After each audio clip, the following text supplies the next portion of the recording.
नमस्कार दोस्तों।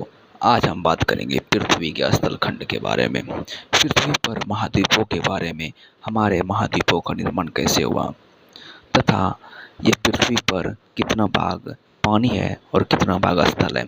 हमारी पृथ्वी पर 70% हिस्सा जल है तथा 30% हिस्सा महाद्वीपों से भरा है, यानी स्थल खंड है। हमारे स्थल खंड में तीन चीज उपस्थित है। तीन चीज़ों से हमारे स्थल खंड का निर्माण हुआ है, यानी महाद्वीपों का निर्माण हुआ है।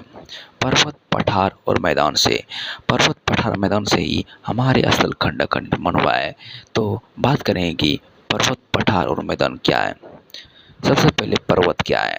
पर्वत द्वितीय श्रेणी की स्थलाकृति है जिसकी औसत ऊंचाई 700 मीटर से अधिक होती है तथा ऊपरी भाग चोटी के रूप में होता है और जिसमें ढाल सामान्यतः होता है, पर्वत कहलाता है।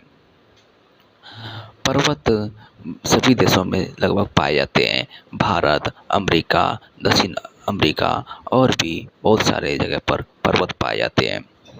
भारत के हिमालय पर्वत, यूरोप तथा एशिया की सीमा पर यूराल पर्वत बड़े पर्वत के उदाहरण हैं। अब बात करेंगे दोस्तों पर्वत के प्रकार के बारे में।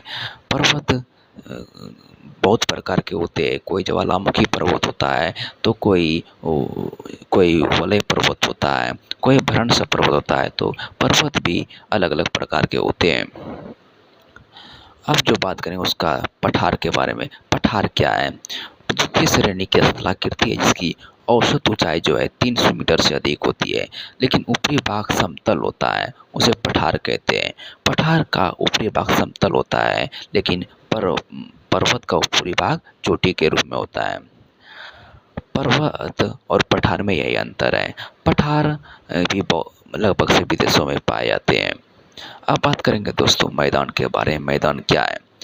मैदान भी द्वितीय श्रेणी की स्थलाकृति है। मैदान समतल प्रदेश को मैदान कहते हैं जहाँ पर खेती बाड़ी होती है। अनाज का उत्पादन मैदान में ही होता है। मैदान, हमारी पृथ्वी में मैदान ही वो भाग है जहाँ से हमें अन्न उत्पादन करते हैं तथा सभी का भोजन प्राप्त होता है मैदान से ही। आशा करता हूँ वीडियो आपको अच्छा लगे। थैंक यू दोस्तों।